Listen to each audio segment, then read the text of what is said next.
नमस्कार मित्रांनो. मीन राशीच्या तृतीय स्थानामध्ये मीन राशीचा जो स्वामी आहे, तो 9 ऑक्टोबर नंतर वक्री होणार आहे. याचप्रमाणे तुमच्या राशीच्या 8व्या स्थानामध्ये महत्त्वपूर्ण ग्रह जसे की रवी, बुध, शुक्र हे भ्रमण करणार आहेत आणि अष्टम स्थानाला अशुभ स्थान किंवा मृत्यू स्थान असं सुद्धा म्हटलं जातं.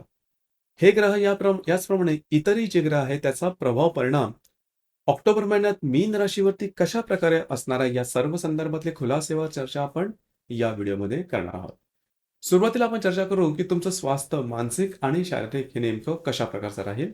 जसं की तुमच्या राशीचा जो स्वामी आहे गुरु, जो की तुमच्या तृतीय स्थानामध्ये भ्रमण करतोय, दिनांक 9 तारखेनंतर हा जो गुरु आहे, हा गुरु वक्री असणार आहे. याचप्रमाणे तुमच्या राशीचा जो षष्टेश आहे रवी, जो की तुमच्या 7व्या स्थानामध्ये भ्रमण करतो. 18 तारखेनंतर तो तुमच्या अष्टम स्थानामध्ये भ्रमण करणार आहे.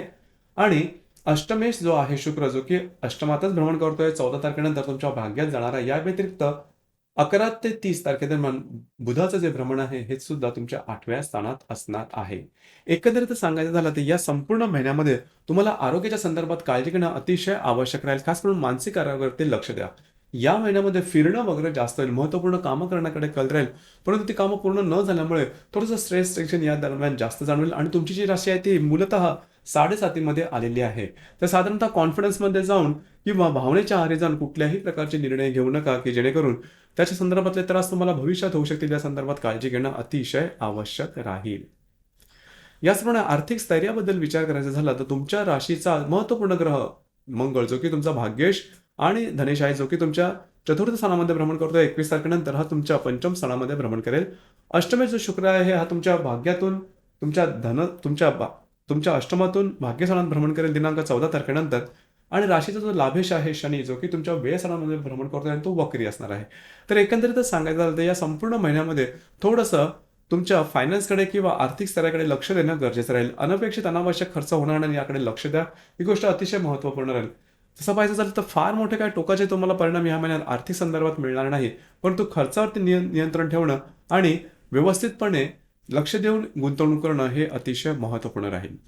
याचप्रमाणे गृहसौख्याबद्दल सांगायचं झालं तर तुमच्या राशीचा जो चतुर्देश आहे बुध, जो की तुमच्या सप्तमात भ्रमण करतो आहे, अष्टमामध्ये तो 11 ते 30 तारखेपर्यंत असणार आहे. याचप्रमाणे तुमच्या चतुर्थ स्थानात मंगळाचा सुद्धा भ्रमण आहे. 21 तारखेनंतर तो तुमच्या चतुर्थात जाणार आहे. एकंदरीतच घरातल्या ज्या व्यक्ती असेल त्यांच्याबरोबर छोट्या मोठ्या कारणांवर वादविवादाचे प्रसंग निर्माण होतील.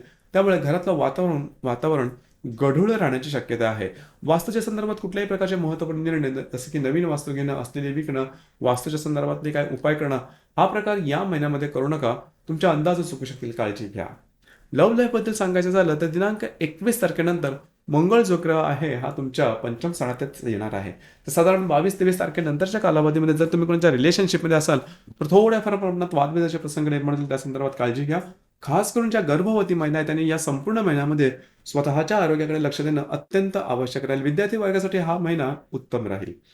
वैवाहिक जीवनाबद्दल सांगायचं झालं तर तुमच्या राशीचा जो सप्तमेश आहे बुध, जो की सप्तमातच भ्रमण करतो आणि 11 तारखेनंतर तो अष्टमात जाईल आणि 30 तारखेनंतर भाग्यात जाईल. जर तुम्ही विवाहित असाल तर साधारणतः वैवाहिक जोडीदाराच्या आरोग्याकडे लक्ष देणं गरजेचं राहील. 12-13 तारखेनंतर त्या संदर्भात थोडीशी जास्त काळजी करण्यासारखी स्थिती येईल, तर त्या संदर्भात काळजी घेणं महत्त्वपूर्ण राहील.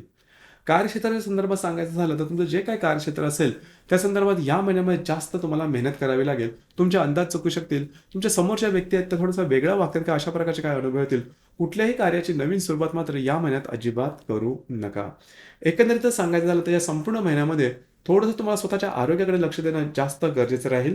त्याचप्रमाणे रिलेशनशिप असो किंवा आर्थिक स्थैर्य या संदर्भात थोडी काळजी घेणं, महत्त्वपूर्ण निर्णय घेताना विचार करून घेणं ही गोष्ट अतिशय महत्त्वपूर्ण राहील. कुठल्याही प्रकारचे महत्त्वपूर्ण निर्णय भावनेच्या आहारी जाऊन आणि फक्त कॉन्फिडन्समध्ये जाऊन घेऊ नका. तुमचे अंदाज चुकू शकतील.